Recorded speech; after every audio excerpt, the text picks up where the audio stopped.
Get a hold of your realtors, repaint your white picket fences. We're coming to you live from your house as we review In Your House #1. We are back, Union Smack, going retro once again, hot off the heels of our 3-year anniversary show. It's so good to be back with my co-host, the Maniac Mac Tennant. What's going on, man? How you been? Where can everyone catch you? I've been inside. In your house? Inside my house, Travis.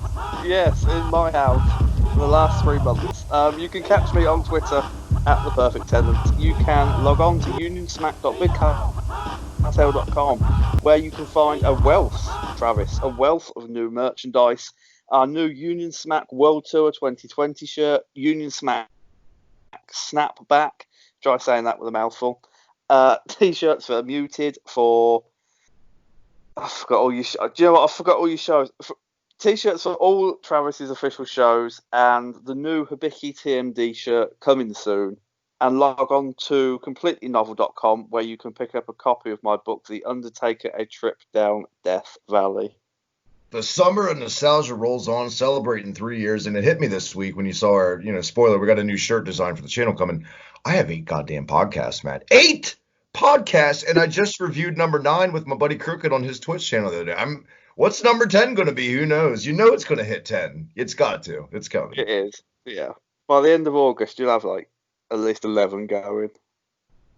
But we say this the summer of nostalgia. We can make the official announcement right here with this show, In Your House. This entire summer, we're going back in time to the shittiest year in the history of this company. We're covering this, King of the Ring 95, In Your House 2, and SummerSlam 95, knocking out the whole summer of 95 right here, Union Smack Retro style. My God, man, what have we done? I'm stuttering. I'm just so fucking... We must hate ourselves really badly, but we do this so every good person listening doesn't have to. Let's look at it that way. We make the ultimate sacrifice. Yeah, for sure. So if you miss 95 and you miss your fix, stick around because we'll try to get all you 95 junkies your good old drugs of nostalgia. Now, the reason we decided to, brainchild, this episode, In Your House 1, is because obviously NXT had their nostalgic In Your House pay-per-view, which was amazingly executed, from Ico Pro commercials to Todd goddamn Pettengill to the house set. All things we joked about actually came to fruition. I was so happy. So many 12-year-old me smiles came on my face. And I feel like the show could have sucked. The end ring could have sucked the whole show, but I mean, I still probably would have gave it a pass just for how old school it felt, Yeah, absolutely. And we sat here like 2 weeks ago saying if they don't bring Todd back and they don't bring the set back, then it'll be a complete bust. But they were self-aware. They knew what they were doing. Triple H knew what he was doing. And from top to bottom, it wasn't a perfect show, but I can't even speak. The nostalgia snippets were absolutely amazing. And yeah, I loved it. I absolutely loved it. I'm really disappointed that the one I thought was, nobody really got the joke about DX being on the computer. It was like the same thing Sean did on that computer back in the day, like hunting and pecking the keys. It was great. But nobody really put 2 and 2 together and knew that's what they were doing. I loved it. But I didn't love this show. I'll tell you that. I mean, I loved about, 14 and a half minutes at the beginning, and then the rest of it was just, out of control, downhill. Mm-hmm. It's sort of a good metaphor for 95, really. just out of control, down the hill.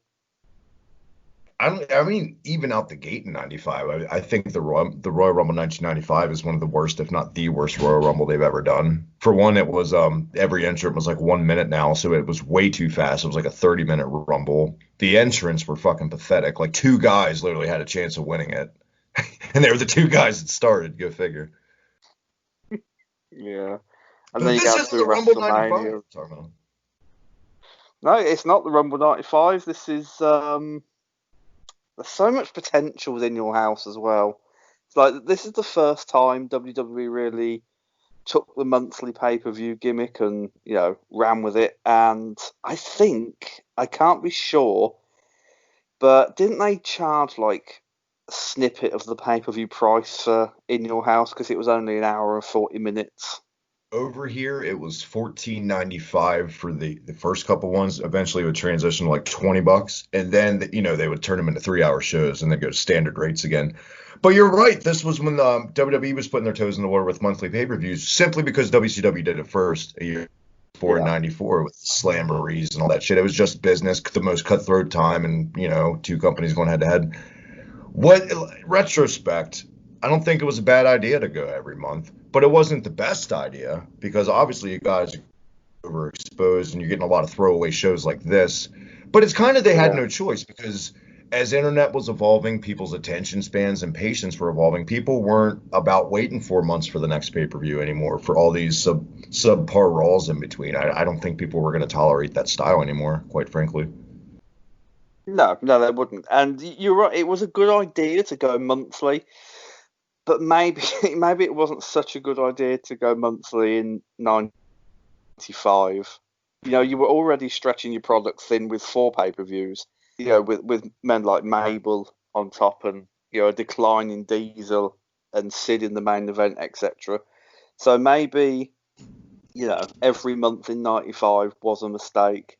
Maybe they should have started in '94, got the ball rolling, or waited until the tail end of '95. But either way, the material was drastically stretched out over, too many big events. Yeah. Now, on paper, the whole concept of the very first In Your House is like in my opinion, people might disagree. Let us know in the comments. The cheapest goddamn way to go about getting buys and eyes on your product is give away something. That's totally what sold this show, I feel like. Yeah. Win a house, the exact house apparently that you saw, set up in the Isleway somewhere in Florida. And do you know what? It only struck me, and we're going back, 25 years here, but 25 years later, Travis, it only actually struck me that the winner would have to up and leave their life wherever they lived in America to move to Florida. Just like quit their job, leave their family and friends, just win a sparkly new house in Florida. Yeah, it's crazy. And I'm pretty sure the person that won this house, I don't think they actually moved in. I think they just flipped it on the market and sold it. And I think the reasons you just specifically said, too, as to why. I mean, that's a hell of a haul. Fucking Florida. Exactly. You can't just go like, you've won a house, brilliant. You've got to quit your job. You've got to say goodbye to all your friends. I don't know. And the person who won it, we'll get into that later, was from like Nevada. And I don't know how far Nevada and Florida are, but 3,000 miles. The complete opposite sides of the country, Matt. Fuck. Do you know what? I don't think it's too much further on the plane from England to New York. So that's the sort of distance we're talking about. Yeah, and I mean, honestly, that's a brilliant idea. That's probably exactly what I would have done too. Make them think, I'm entering to win the house, and then just low key flip it and make money off of it. Fuck it, brilliant. Yeah. Especially if there's nothing in the contract that says you can't do it. Now, I watched this on the network. I don't remember it from back in the day. We weren't at free-for-alls yet, were we? Not that I remember, no. God, casting our mind back to our last pay-per-view, which was SummerSlam '94. There was a sort of free-for-all on it, but we didn't really see it. That was on the DVD version, but I watched this on the network too. I'm going to say free-for-alls wouldn't come in until the end of '95, beginning of '96. Yeah. Sounds about right. I think the Rumble '96 was the first ever free-for-all. Now that I think about it. I can't even remember that. Like, what was the match on that? I don't. Duke Droese and Triple H, and the winner would be number 30 in the Rumble, and the loser would be number 1. And Duke Droese fucking won. Go figure. Oh, that's why I don't remember it. There you go. This show kicked off with brand new color commentator Doc Hendricks that many doesn't know is Doot Michael Hayes himself, fabulous Freebirds. Now, for a guy that is, in my opinion, one of the most underrated guys on the mic of all time. One of my favorite promos on the mic. This was not his fucking forte at all. Just No, no, it was. didn't work. Nope, he was absolutely hideous on commentary, standing next to Vince, at the top of the show. It was just, he looked completely lost from the beginning.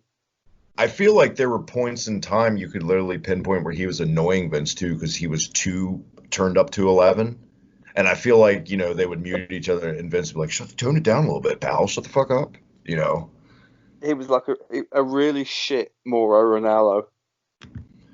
Yeah, like a really shitty Mauro Ranallo combined with a really shitty Jerry Lawler with awful fucking jokes that never met their mark and just, so bad. Didn't do a good job at getting heel over faces. When he tried, it was either he was trying too hard or he wasn't trying to get him over enough. There's no gray area with Doc Hendricks. It's either shit or shit. Yeah. Yeah, completely. And the jacket he was wearing was it fucking looked hideous like it was inside out, by the way. Just rushing to get dressed. We're on air in 5, quick. Oh dear. It was the ugliest fucking like puke green pea soup tuxedo I've ever seen in my life. It was awful.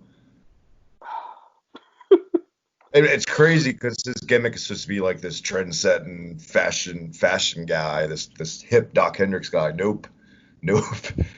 Now we're gonna make a spoiler for you guys if you didn't see it coming. We're not gonna give the show a good review. It fucking sucked. The only good part of this show, Matt, after the introduction from Todd Pengo and Stephanie Wine, and you could win a house and this giant fucking dumpster full of envelopes on the entranceway.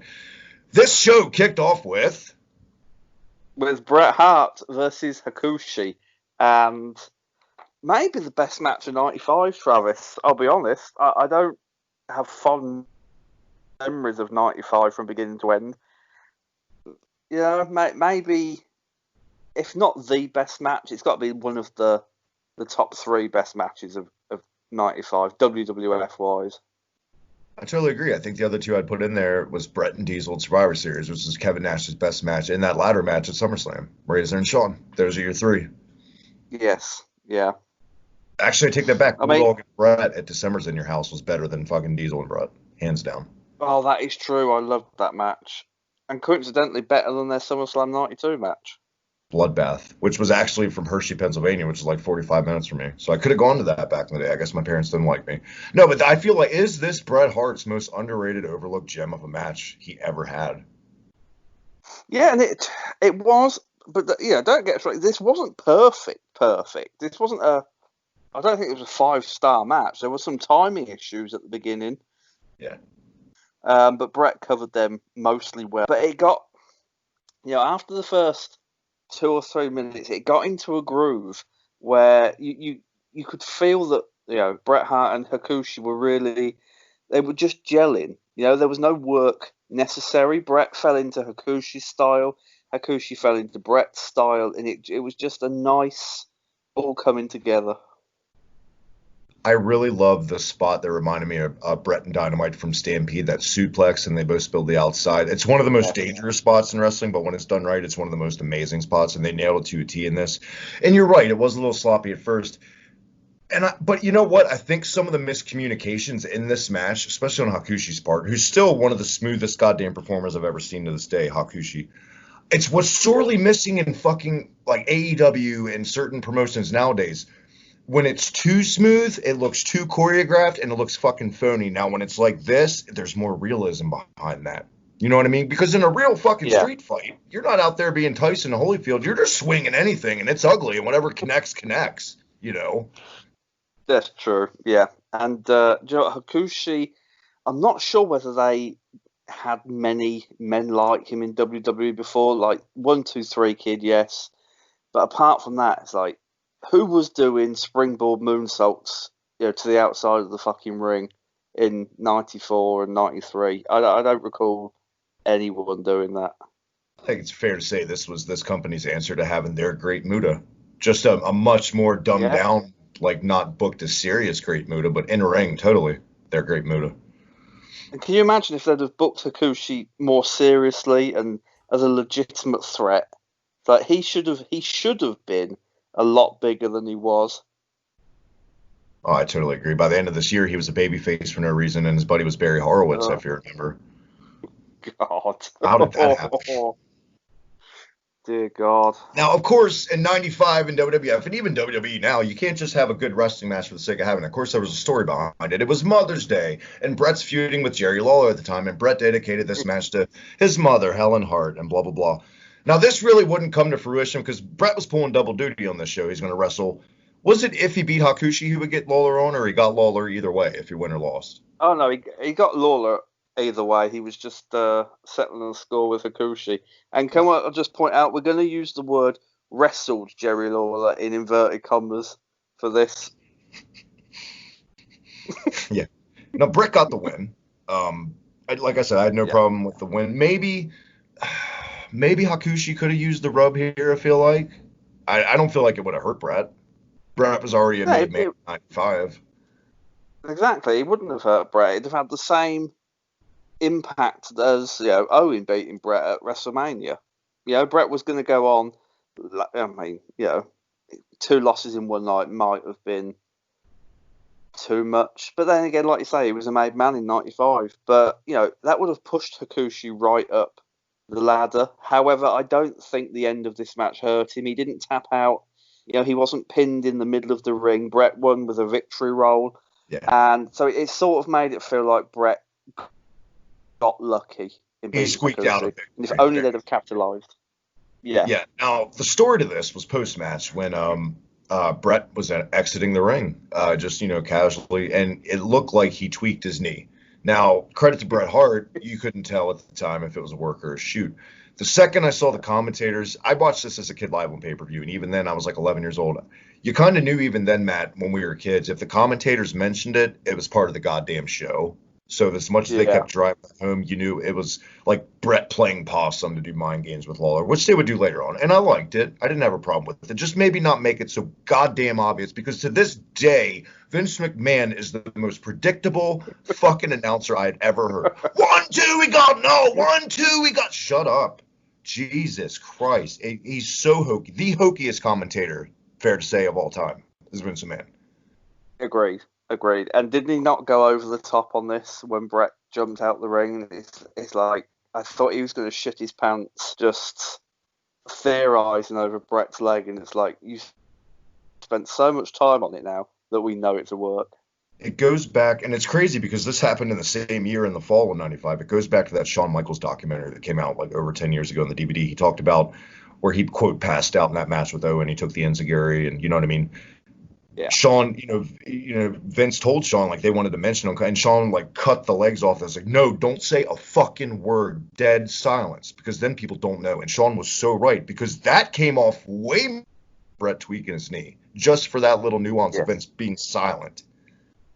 Yeah, it did. And you know what? I believed that for years. For years, I believed that Owen Hart had knocked Shawn Michaels out, or he'd had an aneurysm, whatever it was they said. I can't remember now. But, it goes to the power of, if it's done right, you can make people believe for X amount of time. Oh, sorry about that. My cat just jumped up on me. No, I totally agree. Yeah. A well-done angle like that with, no hokey, predictable commentary, it can have a lasting effect for years. We've neglected to mention possibly the most useless manager of all time in Shinja in Hakushi's corner. What was the point? He did nothing. He'd interfere every now and then, but he's never talked on the mic. That's what you want a manager for, is a mouthpiece. Yeah. I mean, who was he? He looked like Sato Sato. Yeah, that's exactly who I thought it was. And I didn't even research it because I looked him in the face and I thought, yeah, that's him. They didn't even try to cover up that it was him. It was like, really? Come on. Oh God. And I just wish our whole episode this week was this match, because up next, Stephanie Weiland in the back talking and showing footage of the truck escorting all these goddamn envelopes into the building. That's high security. And I will say this, they did film this like it was a big goddamn deal. Like this was just the crown jewel being delivered into the building. Oh yeah, it had police escorts and it had the big build up and her screeching voice talking about it, and they did a good job to make it feel important. Unfortunately, they did spend, I think, more time combined segment wise on this than they did the tag team title match. Oh, for sure. And it goes back to what we said at the top of the show. One of the cheapest ways to get buys on a pay-per-view ever. A Yeah. house sold pay-per-view. But it's not hard to do when you feature guys like your second biggest draw in the company, the Intercontinental Champion, up next in a goddamn handicap match. I'm sorry, he wasn't the Intercontinental Champion. Jeff Jarrett was, but still, one of the biggest acts in the company. Razor Ramon going up against champion Jeff Jarrett and the roadie in his corner. I think this had to be one of the Road Dogg's first matches on TV. Yeah, had to have been. He looked, and do you know what? In the ring, he looked green as well. It was. This wasn't pretty, Travis. This wasn't pretty. This went, I think, 12 to 14 minutes, somewhere around that mark, and it felt double the time. Oh, this was bad. Now, originally, this was supposed to be a tag match. This was bad. Yes. Yeah, it was 1, 2, 3 kid. Yep, who had a legit neck injury and had to take some time off. He'd be back by SummerSlam. Actually, by In Your House, too, he'd be back with Razor and a tag. You're right. This just, the pacing. The pacing was just not, it was, Razor got very little shine. And I get it, it's a handicap match, but essentially the roadie is a manager at the time. He's not, you know what I mean? Why is he getting so much goddamn offense out there? Is beyond me. Now, he transitioned to a wrestler, obviously, but at the time, he was just that. He was just this little manager shitty guy, and I don't know. I still don't know why this couldn't have just been an IC title match. That's exactly what I was thinking when I was watching it, and I think Rhodey hindered it because they had to find something for him to do in the match, and obviously that took away from Razor and Jeff Jarrett, because Jarrett had to keep tagging out, and it was just, you're killing the flow, killed the interest basically by not finding Razor another tag team partner or taking Rhodey out of it. It just wasn't good. And this, Jarrett and Scott Hall have had some. Sorry, I can't speak. Jarrett and Scott Hall have had some really good matches in WWF, but this was so far away from any of them. Now, we'll say the Syracuse crowd was really into this match and was really into a lot of the show. Yeah. Razor Ramon actually got the win, and they did book it where he overcame the odds, and Now, again, the story is after the match here. What happened post-match, Matt? They attacked Razor Ramon, beat him down, worked on the injured leg, and then in comes Aldo Montoya first, like anyone cared in '95. Shining armor. Yeah. He got his ass kicked, and then in comes Savio Vega in a flannel vest and jeans. He beats down Jarrett and Road Dogg, and I'll give them credit because the officials and the agents and even the police sort of swore as if Savio Vega was a fan that had jumped the rails. Mm. So that looked believable, but it took them, and by the time Jarrett and Rhodey were as good as gone anyway. I feel like the announcers did exactly what we bitched about in the last match here. They weren't as over the top when they treated it like a fan came out. Like, they mentioned it a little bit, but they weren't all over the place with it. There was a little more silence to add that realism. I mean, there was, but again, it goes back to Vince McMahon. It's he sat there and he must have said it 5 times. He must have sat there and gone, "Who is he? Who is this man?" It's just stop. Silence is better. Yep. And that was it. I mean, he came in to help Razor, and the escort, I agree, was well done. They had agents, they had police out there, so that 11-year-old me, kind of believed it, that this was just a fan. Yeah, I mean, it worked well. It was just, again, for me, the little bit of commentary that was on it was just annoying. And that was that. That's we're gonna get plenty of Savio next month, guys. We'll get you fixed. Don't worry. Oh yeah, you will. Up next, Jerry Lawler with a promo yelling at Jack Tunney. We got a Jack Tunney segment to talk about, Matt, for once, demanding that his match with Bret Hart be pushed further earlier on the card so he could take advantage of Bret's quote knee injury. Yeah. Let's think of this. And I didn't really realize Jack Tunney was still around in '95. Same. I've put so much out of my head, Travis, like to fit new stuff in. It's amazing, like when you go back and watch it, what you've forgot. But God, he looked rough as well, didn't he, Jack Tunney? Good job Gorilla Monsoon took over because he looked on his last legs. I'm gonna go back a little bit. Why couldn't they have done this knee angle? And I get it because Brett's playing possum and he's trying to trick Lawler. But why couldn't they make it to where it's kind of like a two birds with one stone? Like Hakushi hurts Brett's knee in the match, and it doesn't make Brett look like a dumbass for hurting his knee on the way out, just exiting the ring. Yeah, do you know what I found worse about it? And is that Brett was playing possum with the knee, but then he still loses the match. Like a match that's half as long as Hakushi's match and with less offense. 50 times overbooked, more overbooked. Yeah. Oh, it's really come to this. It's time, Matt. Let's get this Band-Aid off as soon as possible. King of the Ring qualifying match, Matt. Who's on tap?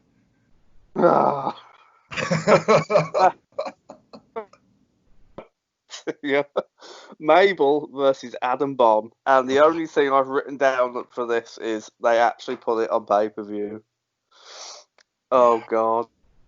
Newly turned Why? heel men on a mission. They had just turned on Oscar, like, I think not even a month before this. Yeah. That I got to give them credit. That shocked the shit out of me as a kid because I never saw them as like they were going to be potential heels as a kid. No, I don't think anyone really saw that coming. But and again, I don't think anybody really fucking cared either. So That is true, actually. I mean, Mabel, they did, like, dye their, what do you call it? Not tomahawk, is it? What am I fucking talking about? Oh, so it's late. I'm tired. Ignore me. Mohawk. They dyed that black, and I mean, Mabel started to wear black shirts under his colourful gear. But for me, it's like that was as heelish as he ever got. He snarled at the camera once or twice, but yeah, put on another £100, but there was nothing else. this match was under 2 minutes long, by the way. And Thank God. Adam Bomb wasn't a little man by any means, but he was treated like the 1, 2, 3 kid in this match. He did what he could. He tried to do his. I thought Adam Bomb, Brian Clark always had a nice top rope clothesline for a man his size. I always thought that looked really good. He did hit it in this match. Just. Yeah. By the way, if you couldn't tell, men on a mission were heels now. They the little poison logos on their boots now drove that home. The skull and crossbones. I didn't even notice that. You can tell I was so enthralled by this match. I didn't even notice the skull and crossbones. I feel like Adam Bomb kind of dominated most of the match, but for like the last 30 seconds, then it turned into a cat and mouse kind of game. The finish was a bounce off the ropes, tried to hit a crossbody, was caught and squashed by Mabel, and that was your pin. Very lackluster. The crowd. This is the deadest the crowd was all night. Fair to say. Yeah, I mean this didn't belong on pay-per-view. You know, this could have been given to the tag title match. This should have been put on Raw. You know, all King of the Ring qualifying matches should be on your weekly television programs to, help draw, attention to them. Leave the pay-per-views for important matches only.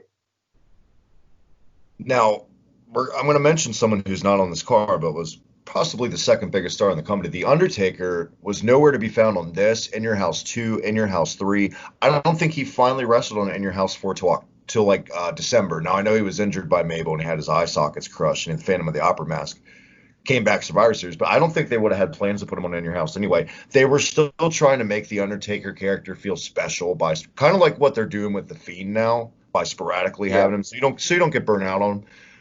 But when you're in a war like that at the time with Nitro, let's not get carried away. AEW and NXT is not a war, not even close to what this was. Even in '95, the numbers that these companies were pulling are leaps and bounds above now this quote war. Was it a good business decision to keep Taker off of this show, the July one? I mean, what would you have done? I mean, he had the thing going with Karma, and he actually was technically on the show because he wrestled a dark match after it had gone off air. But, as for the live show, no, he wasn't on it. But what would you have done? You know, he had the match coming up with Karma at SummerSlam, and then, ugh, you know, you could have.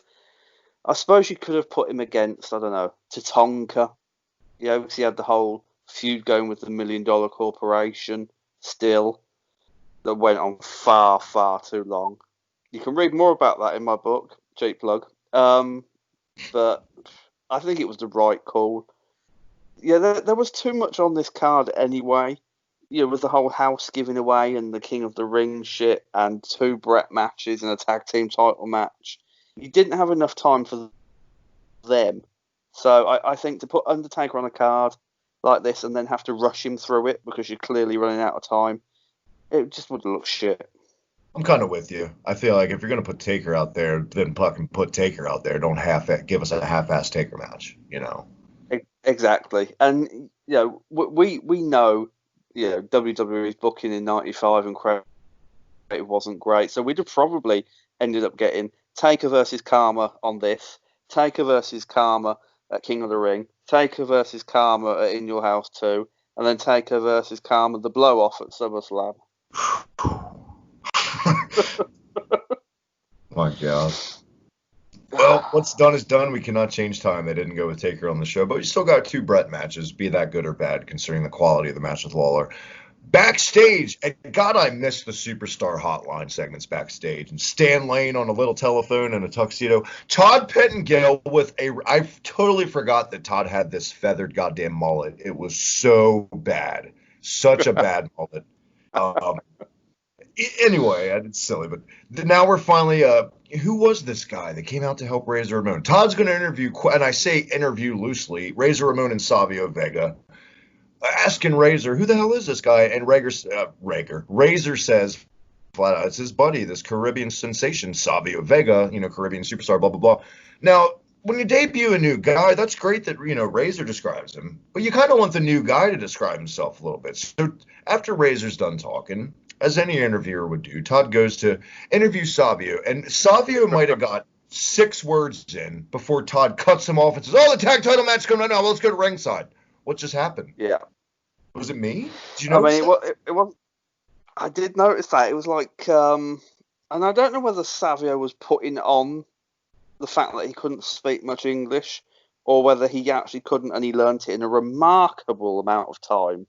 Right. Because it's like, by King of the Ring and SummerSlam, he was fluent in English and, you know, had a pretty good Puerto Rican / American accent. So he's either a very fast learner or he's a bullshit artist.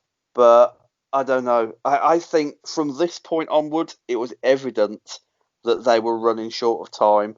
And obviously, you know, they had a house to give away. So who wants to know about professional wrestling? If anything's true about Vince McMahon, it's one of his biggest fears is letting a show run over as to piss off pay-per-view providers. That's the last thing he wanted to do. So you could tell you're right. They were totally they're strapped for time on a 2-hour show. That's kind of their fault too for booking a 2-hour pay-per-view with so much shit on it. You know, a lot of unneeded shit, to be honest. They could have showed that truck taking all the envelopes in on the pre-show. Yes, they could have. They could have done all the house stuff apart from give it away on the pre-show, you know, and then just done 2 minutes on this to give the house away. But no, that lasted forever. But that wasn't quite yet. I would have loved to have been sitting behind Vince McMahon and Michael Hayes though, like as the arena was dark and they were showing the interview on the screen, like just to see if he was sort of screaming into his headset, like, "Move him on, cut it short. Cut him off."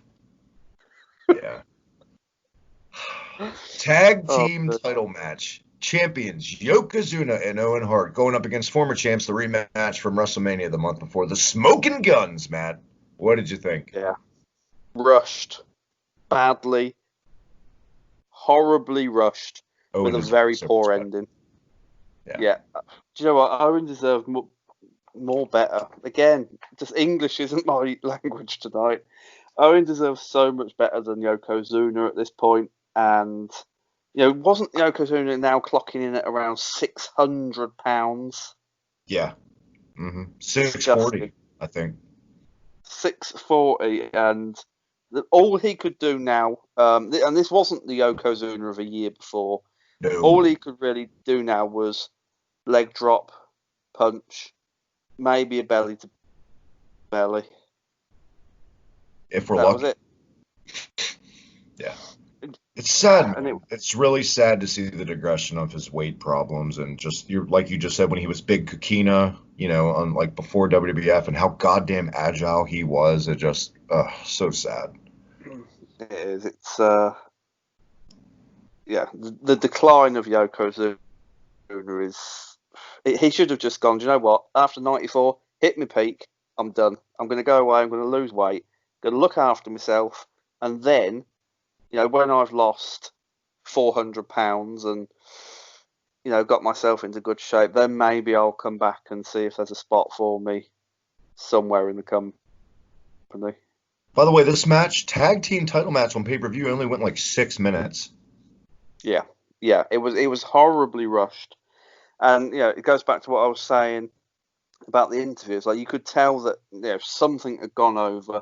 They were running short of time because this match, it wasn't just rushed, Travis, but there was no time taken to tell a story, and this was meant to be like the Smoking Guns rematch, their revenge for losing the tag titles. There was none of that. This felt like a superstars match. It could have gone on any of their weekly program, and they rushed through every move from straight out from the beginning. It was ring the bell, move, finish. And the only thing notable from this for me was when Bart Gunn missed the charge and he went hurtling through the rope, but he caught his head on the middle rope before he went out. And then Yokozuna leg drop on the outside, rolled him back in. Owen Hart pinned him. Shit finish to a really badly rushed match. You would have never known that Smoking Guns were former tag team champions watching this match. No, you just thought they were enhancement talent. Exactly. And they'd win the belts again, but they would beat Owen and Yokozuna in the fall of that year on Raw, actually, in a much better match. Because they had the fucking time. Mm-hmm.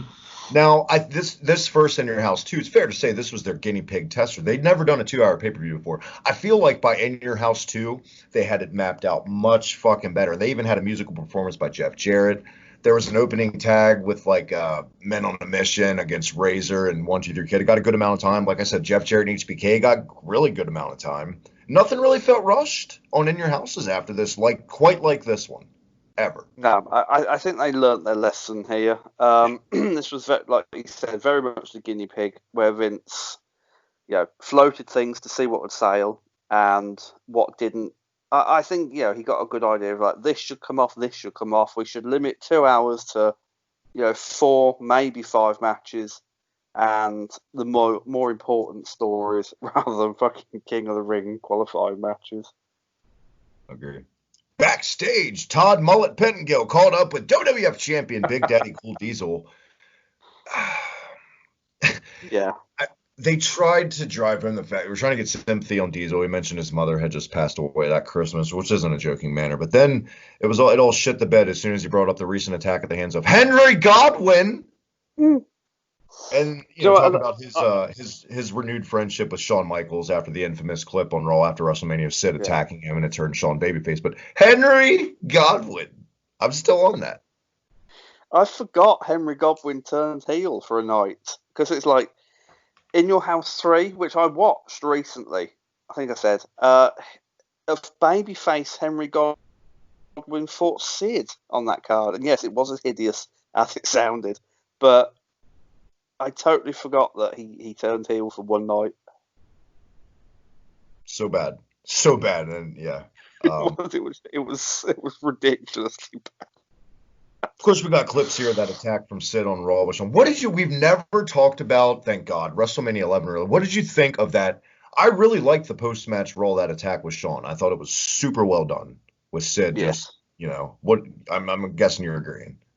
Yeah, of course. It was very well done, and I don't know. I think it got a lot of, babyface heat, if you like, on Shawn, and it was like, here's your next big bad guy in Sid, and Sean's going to take some time out now, and when he comes back, he'll obviously be babyface. It was very well handled, very well done, very well acted as well. And I mean, Sean wouldn't have had any problem with it because it kept him in the spotlight. But I think Sid did a tremendous job as well, and you can't always say that was Sid. That's totally true, and it's a case of sometimes when Sid was working with the right guy, Sid could be showcased fucking properly as this psychotic giant, and I thought this was that case. If you go back to that match with Diesel and Shawn for the title of WrestleMania 11, the crowd were not having Shawn as a heel anymore. They wanted him as a babyface. The WWF just couldn't fight it anymore, and I've listened to tons of broadcasts of Bruce Pritchard, something to wrestle with, talking about this, how Vince he never wanted Shawn to be a babyface. He was totally against it, but he just flat out had no goddamn choice because Shawn was getting cheered more in that match at Mania than Diesel. If you go back, yeah. I mean, I think like Shawn Michaels' heel persona, if you like, had run its course. I'd say even by mid '94, you know, when him and Diesel started to fall apart, it was obvious that Diesel was going to go on to the main event, but it was going to be Shawn who. Had the loyalty and the love of the fans not too far down the line. And I don't know, people can say that Diesel was the standout, star of that feud, but I think it was obviously Shawn Michaels because, it got him the Rumble win. And, go back to the Rumble as well. Like, the reaction he got when he won the Royal Rumble over Davey Boy Smith. Because that says it all. Kind of for younger listeners or people that just didn't watch this era, what's there to really fucking boo? I'm going to compare it to Finn Balor right now. What's there really to boo with Finn Balor? And what was there to boo with Shawn Michaels? Shawn Michaels, nobody was really working like this in the company at the time. As a kid, I much preferred fast-paced stuff like Shawn Michaels. He was the cool guy who got all the women. He looked cool. His gear looked cool. There was nothing really to boo anymore. And that's why I think this Balor shit is just not going to work. Nobody wants to boo Finn Balor, flat out. He comes off as such a cool character that you want to be at the end of the day. Yeah, and I think with Finn Balor in particular, when we saw him on Sunday, he was doing his old entrance, and I think he's made up his mind himself. But the fans certainly made up, Vince's mind, and the fans stated where Shawn should be in '95. And going back to that thing with Sid, it was like that began almost like a year's worth of storyline that wouldn't really culminate until Survivor Series '96 when Sid beat him for the title. Maybe, arguably, Rumble '97 when Shawn took the title back from Sid. Yeah, Sid, he stuck with the company through the fall of '95. He had his infamous, I'm going to play softball, not coming to work, so they let him go. They would actually bring him back. That July of '96, he was filling in for another guy that let go of the Ultimate Warrior in that International Incident match, teaming with Ahmed Johnson and Shawn Michaels. And then it was just, it's when the company still told long-term stories. Imagine that. Wow. The glory days of long-term stories. One more thing on this Diesel interview, there was a little reference to a Beatles song, I Am the Walrus, Cuckoo Cuckoo, and that was it. Yeah. I'm not even going to say it was a good interview because it was just, you don't need any more, sympathy on Diesel. Yeah. Can we start seeing him look like a fucking badass maybe? How about that? Yeah, not moping around the locker room. Yeah, it's a shame what happened to his mother, etc. But can you honestly say, as a kid in '95, Travis, that you cared, more about his mother dying than him defending the championship? Not at all, because nobody knew who his mother was. I mean, not to sound cynical, but we had no connection with the woman. A cheap plug for our episode 2 weeks ago, we reviewed SummerSlam '94. Go back and look, and I get it, he was a heel, but you can still carry that intensity. Look at that Diesel compared to this cool, calm, somber bullshit Diesel. Yeah. Night and day. Comparing the two, this Diesel was such a pussy. I agree. Kevin Nash didn't start nailing that cool, like he was good in this cool, calm, collective shit till they turned him heel again by the end of the year when he's feuding with Taker, giving him the finger and being a cocky prick. That was cool, calm. This was just bullshit. Like, no. I don't like it was like they'd taken this fearsome heel, and they tried to squeeze him into a babyface mold, and it didn't work for him. That was never Kevin Nash, and he just couldn't do it. We're not done talking about the Big D. We're going to get back to him in a little bit. Before we do, it's time for Bret Hart, Jerry Lawler pre-match. Lawler comes out all fucking smiles. He thinks he's got this in the bag, because obviously Bret playing possum and working him that he hurt his knee. So this was smart. Why wouldn't the heel be cocky as shit? This was fine. Bringing out his mother. Go ahead, Matt. Run with it. His 23-year-old mother, who apparently wants to fight Helen Hart after this match. Dear God, could this show have got any worse at this point? One of the best and worst, and I mean, people can come at me again, one of the best and worst ideas Bret Hart ever had is to include his mom and dad on TV. It really worked in like the throwing in the towel match and stuff, but at this point it had just jumped the shark for me. Yeah. Too much. I mean, Bret and Lawler jumped the shark at SummerSlam 93. Right. Yeah. I mean, and we just talked about long-term storytelling, but I don't think it was really done right here in that aspect. There's no reason that 2 years after their match at SummerSlam 93, we should have still been seeing this on television. I mean, you kind of look at the lay of the land, too, like how many, and I guess Lawler was a top heel, because look at the roster, for fuck's sake, at the time, but how many other top heels this match didn't need to happen. They could have just saved this for King of the Ring. They could have, God forbid, just had Bret and Hakushi, and Lawler cost Bret the match, providing tremendous heel heat for Lawler into the next pay-per-view for the Kiss My Foot match. This was unneeded. I feel like all this did was make Bret look like a dumbass once again, because he lost this match for a hot shot booking, throwing everything at the wall, all the interference. I don't think this made Bret look great. Nah, certainly not his finest outing on pay-per-view, that's for sure. 5 minutes, he feigned an injury, tried to outsmart Lawler, still lost the match, and I'll be honest, it's like the entire offense against Bret was poor. You know, Hakushi got involved. Even Hakushi didn't look good interfering. And what did Bret lose to? A pile driver in the end? Yeah. Now, I mean, to be fair, it's the master of the pile driver. I don't think, you might disagree, I don't think Lawler and Bret ever had a good match. They just didn't have that chemistry for me. And it's all Lawler. It's got to be. I mean, cast my mind back. SummerSlam 93 was long, wasn't very interesting. We've already reviewed that like a year ago, I think it was. Yeah. No, I can't remember them having a great match, and the Kiss My Foot match was just utter tripe. Yeah. There's Bret, like the one good thing about this match is when, the cat was out of the bag and, Bret finally revealed he wasn't hurt. I thought the facials for Lawler was really well, like the shock, like, oh shit, I'm fucked kind of thing. That was really the only good thing of this part of this match for me. Yeah, and do you know what? Like the match before, it went straight into the action. There was no real story. There was no real, drag it out. It was just, we've got 5 minutes to get this over with. We better get on with it. So it looked like Bret pretty much had this all in control. Like we said, out comes Hakushi, runs to the ring, helps Lawler by attacking Bret Hart. Earl Hebner, as legendary as referee as he is, he's so awful at overselling everything. You would have thought he got shot in the fucking stomach with a gun. That's how much he was out. You know what I mean? Yeah. Tangled his foot in the ropes and fell backwards. How does that even happen for a referee?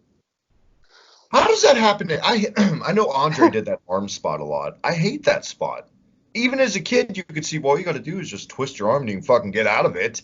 The only time it worked for me, and it made sense, is when Mankind got his head stuck, okay? And then I think it was Triple H would tighten the ropes. That was great. Yeah. I'll just say, though, but as bad as this match was, I really loved the part where Earl was hanging by his foot outside the ring, and you could see him shouting for help, and everyone was just walking past going, "No, fuck you, stay there." Yeah, I mean, people ran out there in 2 seconds when they thought it was a fan running in to help Razor, but somebody that's an employee is hanging, all the blood's rushing to his head, flopping like a fish. Fuck him. I don't give a shit. Oh, that was the best part of the match for me. Yeah. Oh, Lawler dear. gets the win, celebrating with his 23-year-old mother. Brett dedicated the match to Helen Hart, which they drove the fuck home over and over commentary, letting his mother down, and a disgusted Brett after this match. Disgusted. Yes, disgusting. But how fucking stupid did it look when Brett got straight up and then beat off both? No, I shouldn't say beat off Hakushi. Yeah, warded away Hakushi and Jerry Lawler and Shinja. So, like, he's got no problem warding off a 3-on-1 attack after the match, but can't quite deal with it during. By the way, Hakushi Mania with his bandana. Brother. God. Here's something that might surprise you. Backstage, it's time for an interview with Sid. Fucking love this promo. I love when Sid did the creepy whispering. And you know what that did? It would draw you. It's kind of like Jake Roberts. It would make you kind of turn the TV up a little bit more and listen a little bit harder. You know what I mean? And then when he started yelling, you're like, oh, you got to back up, turn it down. I always love when Sid did that. Yeah, I always found Sid's promos better when he had no interviewer with him. When it was just him talking to a camera. He seemed more natural. When he had someone like Todd Pettengill sticking the microphone in his face, he always seemed a bit lost as how to answer a question. The only time I liked it is at like WrestleMania 8 when he called Gene Okerlund a stupid, fat, bald-headed little oaf. I don't remember that. So good. Oh, what is wrong with me? Fucking hell. What's wrong with me? I'm the one that had to make you remember it. I knew it off the top of my head. That is true. You're a sick man. You ready to give away this fucking house, Matt? Let's do it. Yeah, fucking After we dial a wrong number, by the way. How'd you manage that? I know he was probably nervous and had Vince breathing down his neck, time running out, but fucking dial the wrong number. A live pay-per-view. It's like, Jesus, Todd. Now, before they pulled out one of these envelopes from this giant fucking dumpster rig setup they had, Stephanie Wyand took a literal rake and started like trying to mix up the envelopes, but she barely skidded the top. She didn't really mix up anything. Yeah, she just took one from the top in the end. They made sorry. They made this whole thing about like, oh, how are we going to mix all the things up? And let's get a rake. And she went and got a rake and she got in and it's like, oh, fuck that. I'll just pick this one off the top. Dumb bitch. Sorry. So I would rather that have happened, Travis, than 20 minutes of her just trying to dig through 300,000 entries. She was like, she made Todd Pettengill look lax and laid back. She was awful. Just so terrible and so phony and pukey, and don't ever come back to the pro wrestling business. You are not missed by any means, and I can't imagine why you didn't even last a year. No, she was. You had to remind me before we recorded that she was his co-host on Mania. Like I just couldn't remember this woman at all, and there's a good reason for that. Now, to WWF's credit, this was a legit contest. This wasn't a work. All their hotline voting polls we talked about in their SummerSlam Report 94 review too with Lex and Tatanka did himself, that was legit. But the way that she just pulled it off the top, especially for the live crowd who started booing, it seemed like it was a work the way it was done, but it really wasn't. No, she could have stuck her hand in like a bit deeper and pulled something out the middle. Something. What was the point then of having just thousands of envelopes if you're just going to go, oh, this one? I don't get it. And it's infuriating that so many segments were wasted and so many matches had time taken away for this fucking shit. But that's the nature of the beast. That's the name of the game, Matt. That's what happens when you play with 1995. You're just like playing with fire. Oh, God. I feel like this pay-per-view's been a chore so far, and it's worn me down, Travis. And we're not even began like really our 95 trip back yet. No, actually, the winner, I forget their fucking name, but they thought it was a joke. They didn't believe it. Yeah. It was hilarious. Yeah, I thought it was a prank, and it was like, Oh, great. So now Todd's got to spend 5 more minutes of this fucking show trying to convince them that no, they have won a house. And do you know what was worse? They were watching live, Yeah, yeah. and they Now still thought it was a joke. this crowd was completely apathetic. Like I said, they were booing. Mild that's putting it nicely. The reaction. I mean, this was their piss break. Let's go to the concession stand. Let's go buy another shirt at the merch table before they close up. Didn't give two shits. And why should they? Why should they paid all this money for their tickets to watch some asshole get a free house? I would have booed it too. Who's this guy? Yeah, very, very true. Everybody wants to see you do well, but nobody ever wants to see you doing better than them. And that was the case of this, I feel like. Yeah. They're not happy for this dick. Especially because he didn't come off at all like he was gracious for winning a house. He was just like, oh, you kidding me? Oh, cool. Really? You just want a fucking house, dude. Oh God. I wish we could play that bit of audio for everyone listening. Just so they can see like how ungrateful this bloke was. No promises. Hopefully you just listened to it, but if you didn't, it's because YouTube sucks. But I'll do my best, guys. Main event time. WWF title match. Champion Big Daddy Cool Diesel taking on Psycho Sid with Ted DiBiase, just newly joining the $1 Million Corporation, which was still around, by the way. Yeah. I mean, I don't have any more words left for this, Travis. This was so bad, this match, and you might disagree, but this was so bad. I felt like it made Undertaker versus Undertaker at SummerSlam '94 just NXT worthy. Fair to say this is the low point of all time in this company with this title as far as in-ring quality. Yeah. I'm way worse than Hogan. Oh, wait. At least with Hogan, there was some semblance of, he's going to come to life at some point, and then it's going to get interesting. But this, it was just, I felt like Kevin Nash had given up. Because like I said to you before we started to record, it's like the disappointment on his face when Vince went to him and went, your summer program as champion is Sid and it's Mabel. Good luck. I felt like Kevin Nash went counting down the days to WCW. The only good part in this match for me was the stare down, and I laughed my ass off because I totally forgot this happened where Diesel started mocking Sid and blinking rapidly to mock that he was psycho. Missed it. I was so done. I think by this point I missed it. And after a match that just dragged ass and was fucking boring and just two sloppy big men, the result on pay-per-view, Matt, disqualification. Yeah. The one match on the show that ended in a schmoz was your main event. And they put us through all of that. What it had to a 3-minute camel clutch from Sid. Had to have just sat there on Kevin Nash's back, and both of them just sat there going, what do we do now? And the ref going, I don't know, just think of something. Awful. Just awful. Oh, me.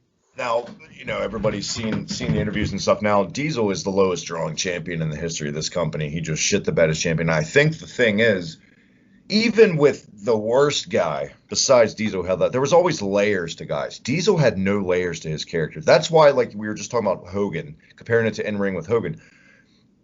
Hogan had those layers. He'd hulk up. The crowd was deafening for the majority of it. I mean, Jesus Christ. I get it. Diesel was a big guy. He looked great.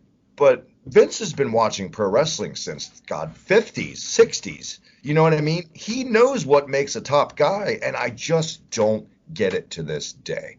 I really don't. And we would see shades of layers from Kevin Nash and WCW and stuff, but we were way before that. Oh, yeah. Yeah, way before that. He must have been, and I know Bret Hart wasn't the most charismatic wrestler, or personality, I should say, in 93, but Kevin Nash must have been the most two-dimensional champion since I'm gonna say Sergeant Slaughter in '91. Oh, for sure. I'm way worse than Slaughter too, because Slaughter had that tremendous Iraqi heat. to build off of. And Slaughter was a damn good promo for what it's worth. I think he's an underrated promo, honestly. Yeah. And shout out to Sergeant Slaughter, who followed me on Twitter this morning. I was waiting. It was a big day for you. A 10 hut, maggot. You got to follow, Matt. That's it. You get a salute, sir. There you go.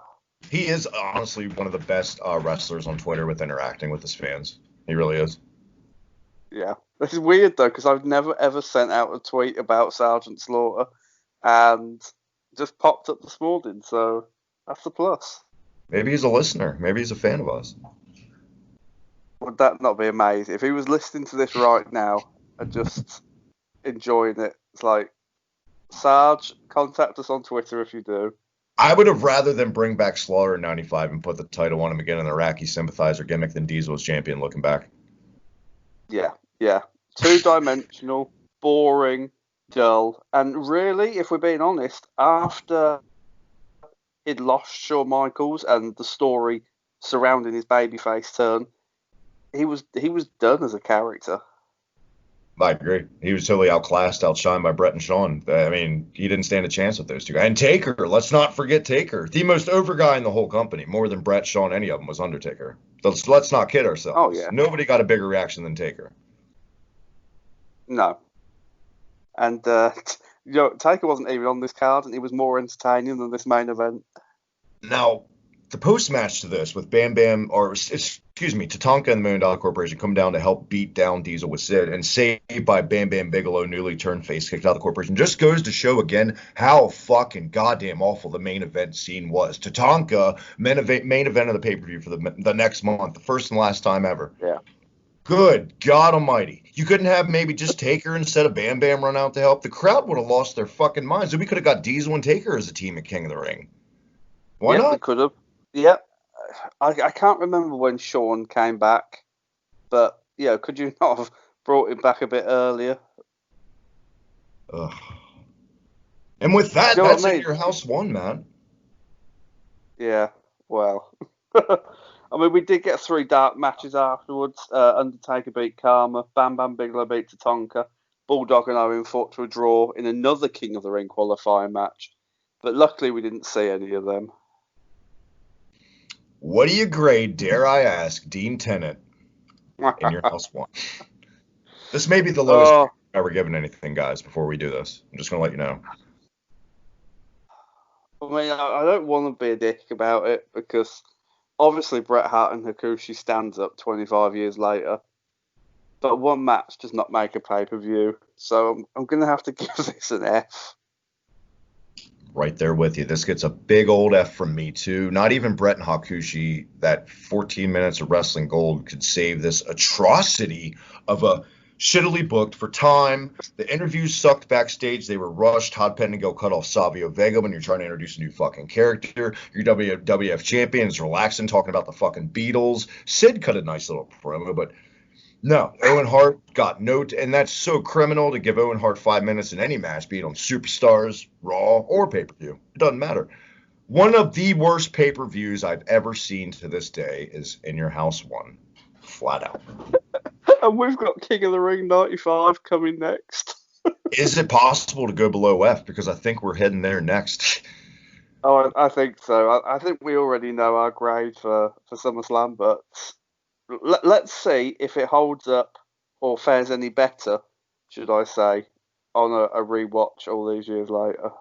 And it's crazy to think this is where it all began. And by the time it all ended, we were getting Inferno matches on In Your House shows in like 98. How crazy.